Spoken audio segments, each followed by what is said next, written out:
여러분 반갑습니다. 12월 9일 화요일 아침입니다.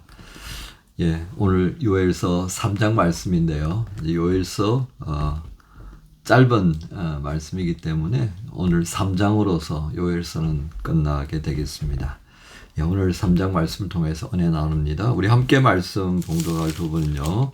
3장 14절부터 해서 21절까지 말씀, 14절부터 21절까지 말씀 우리 함께 봉독하십시다.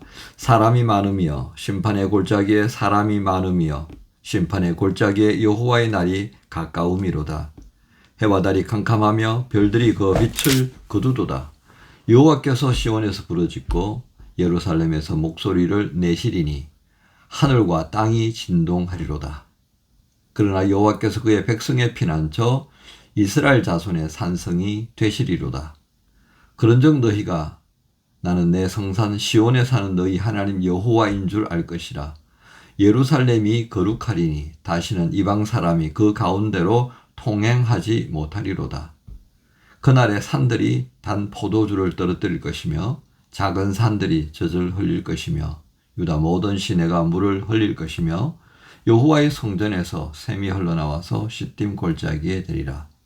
그러나 애굽은 황무지가 되겠고 에돔은 황무한 들이 되리니 이는 그들이 유다 자손에게 포악을 행하여 무죄한 피를 그 땅에서 흘렸음이니라.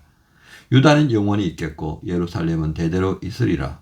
내가 전에는 그들의 피 흘림 당한 것을 갚아주리 아니하였거니와 이제는 갚아주리니 이는 여호와께서 시온에 거하심이니라.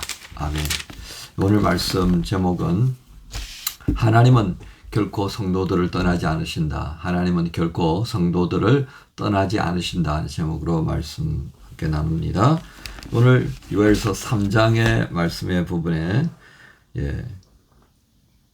1절에 보면 유다와 예루살렘 가운데에서 사로잡힌 자를 돌아오게 할 그때에 여러분들이 이제 함께 연설을 통하여서 은혜를 나누면서 이제는 좀 익숙해졌다 싶은데요.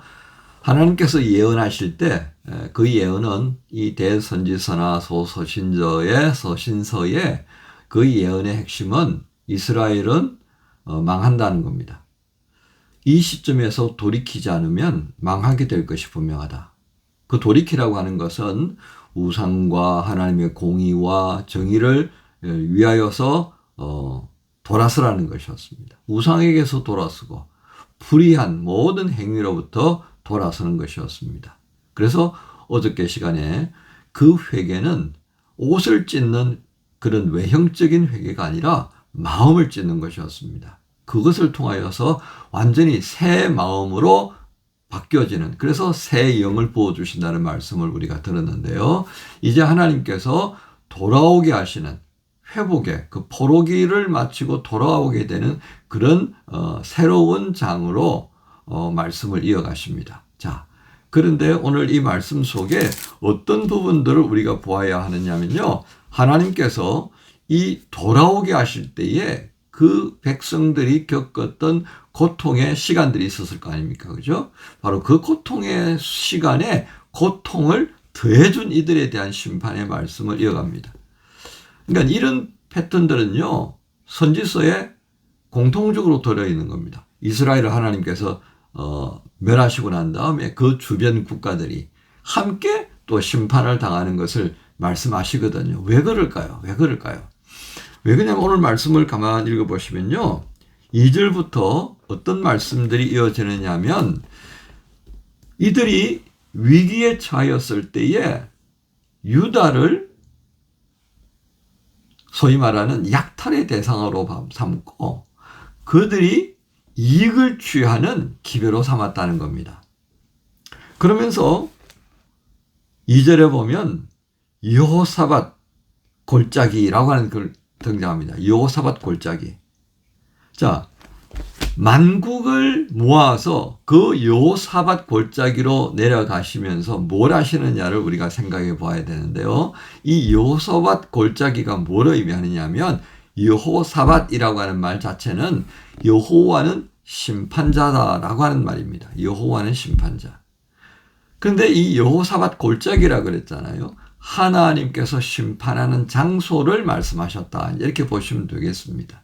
근데 우리는 이 여호사밧 골짜기가 어딘지는 잘 모릅니다. 아마도 오늘 전체적인 흐름을 봤을 때 하나님께서 유다, 이스라엘을 괴롭게 했던 그 모든 민족을 불러 모으는 장소가 있다라고 하는 것은 짐작하게 됩니다. 바로 그곳에서 하나님이 이들의 포악함, 약탈, 그리고 이스라엘로 인하여서 유익을 얻으려고 했던 그 모든 기회주의적인 행동에 대하여서 하나님께서 책임을 묻는다라고 하는 것이 바로 2절부터 6절까지의 말씀입니다. 그리고 또 오늘 우리가 주목해서 봐야 될 부분이 있다면요. 우리가 방금 읽었던 14절의 말씀으로 이어지는데요. 하나님께서 이 14절부터의 말씀을 통하여서 오늘 제목의 말씀이 드러나는 겁니다. 하나님께서 이 백성들의 피난처가 되시고 산성이 되어 주신다고 하는 말씀을 하시면서요. 왜 이것이 가능하냐를 말씀하시는데 하나님께서 이들 백성과 함께 하겠다라고 하는 것 때문에 그렇습니다. 자, 그런데 우리가 예언서를 읽다 보면 그런 말씀들이 있단 말이에요. 하나님께서 진노하셔서 예루살렘을 떠나셨다는 거예요.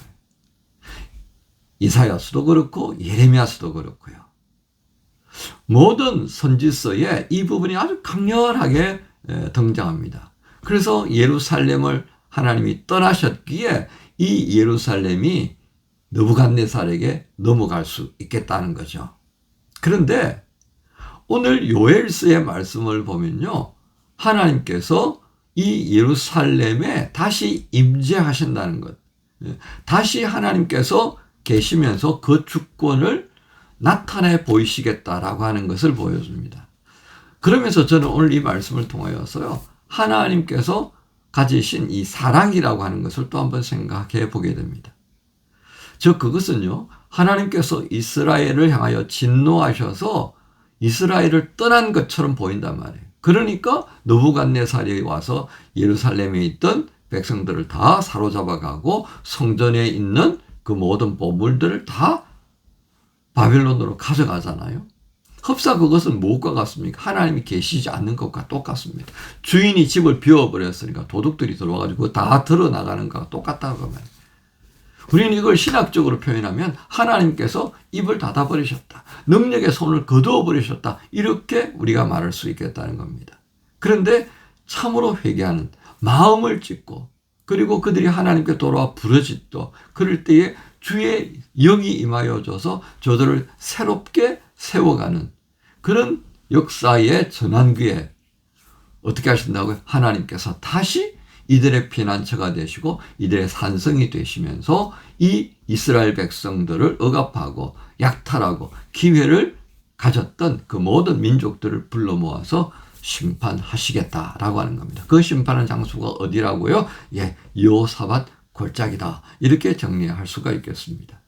그러면서 21절 마지막 절에 내가 전에는 그들의 피 흘림 당한 것을 갚아주지 아니하였거니와 이제는 갚아주리니 이는 여호와께서 시온에 거하십니다. 이 시온에 거하신다는 말씀을 두 번을 반복하고 있는 것에 우리가 주목할 필요가 있겠습니다. 자, 오늘 이 말씀을 우리가 어떻게 이제 우리 신앙생활하는데 적용할 수 있겠습니까? 첫 번째는 오늘 말씀에서 우리가 보게 되는 것은 하나님께서 보시고 있는 게 있다는 겁니다. 하나님께서 보시고 있는 이걸 우리가 좀 보아야겠습니다. 즉 하나님은 이 모든 악한 현상들을 안 보시는 건가? 못 보시는 건가? 눈이 없으신가? 손이 약하여졌나? 뭐 이런 비아냥 그림이 있잖아요. 근데 하나님 보시고 있더라는 겁니다. 그 하나님께서 이스라엘이 약하고 무너졌을 때 그것을 약탈하고 기회를 얻으려고 했던 그 모든 뭇백성들을 결코 그냥 넘어가지 않으시더라 하는 겁니다. 우리는 이걸 통하여서요. 이웃의 재앙을 통하여서 이웃의 위기를 통하여서 이익을 얻으려고 하는 그 모든 시도들을 하나님은 정말 진노하시면서 보시고 그걸 나중에는 어떻게 한다고요? 그 죗값을 분명히 물으시더라 하는 것입니다. 우리는 이걸 보면서요, 오늘 우리 주변에 각 나라들에서 일어나는 이 현상들에 대해서 분명하게 보아야 하는 겁니다. 예수님께서 우리에게 말씀하셨던 건 무엇입니까? 어려움에 직면한 이웃을 봤을 때 선한 사마리아 사람의 마음으로 접근하라는 것이었습니다. 그런데 우리 단적인 예를 들면 우크라이나와 러시아의 그 전쟁의 현장에서 이익을 얻으려고 하는 어리석은 자들이 있다는 겁니다. 미국의 트럼프가 그렇고요. 중국의 시진핑이 그렇고요. 투르크, 이란 무기 팔고 이러면서 다 자기 이익을 얻으려고 하는 겁니다. 빨리 종전을 시켜서 그 나라의 땅이 뺏기든 침략자에 의해서 거기 점령되든 하던 게 상관없단 말이에요. 이런 논리가 소위 주어진다면요, 이건 강자만이 살아남는 세상이 되고 마는 겁니다. 누구를 위한 휴전인가를 다시 한번 우리가 볼 필요가 있겠습니다. 누구의 목적에 부합하느냐 말이에요. 세계 역사에 있어서 강자만 살아남는 그런 역사의 흐름들을 하나님이 주목하시고 있다라고 하는 것, 우리는 성경의 말씀을 통해서 또 한번 주목할 필요가 있겠습니다. 두 번째는요, 하나님께서 당신의 백성들과 함께 한다라고 하는 것입니다. 비록 멀리 있는 것 같지만 때로는 가정스러운 일들로 인하여서 우리의 어떤 가정스러운 죄악으로 인하여서 하나님 우리를 떠나버리시고 우리를 싫어하셔서 다시는 보시지 않을 것처럼 보인단 말이에요. 그러나 회개를 말씀하시잖아요. 예언서들을 우리에게 주시는 회개하고 돌아오는 것이었습니다. 그 말씀을 오늘 21세기에 우리가 읽는 것 또한 마찬가지입니다. 우리가 회개해야 될 때 회개하고 돌아오라고 하는 말씀들입니다.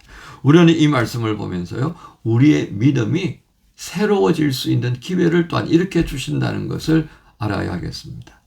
사랑하는 지체 여러분, 한 해를 마무리하는 이 두 번째 주간을 우리가 보내고 있는데요, 하나님은 결코 성도들을 떠나지 않으십니다.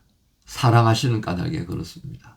한번 택한 백성들을 붙들고 또 붙들고 하시는 그 하나님, 그리고 그들의 위기 때에 그들을 통하여서 약탈하고 이익을 얻으려고 하는 자들은 결코 좌시하시지 않는다는 걸 보면서 늘상 우리의 마음속에 이 선한 사마리아 사람의 마음으로 모든 현상들을 바라보고 감당할 수 있기를 또한 구해야 하겠습니다. 화요일을 시작하면서 결코 우리를 떠나지 아니하시는 그 하나님과 함께하는 복된 화요일이 되시기를 예수 그리스도 이름으로 축복합니다. 주님 감사합니다. 오늘도 주께서 우리에게 요엘서 3장의 말씀을 통하여 하나님께서 택하여 주신 이 성도들 결코 떠나지 아니하신다는 것을 알게 하셨습니다. 믿음으로 하나님께 전적으로 의지하게 하시고 우리의 어리석은 눈과 입술과 귀로 하나님 앞에 부끄러움 일을 행하지 아니하도록 붙들어 주옵소서. 감사합니다. 예수님 이름으로 기도합니다. 아멘. 하나님 한 번도 나를 실망시킨 적 없으시고 언제나 공평과 은혜로 나를 지키셨네. 오시신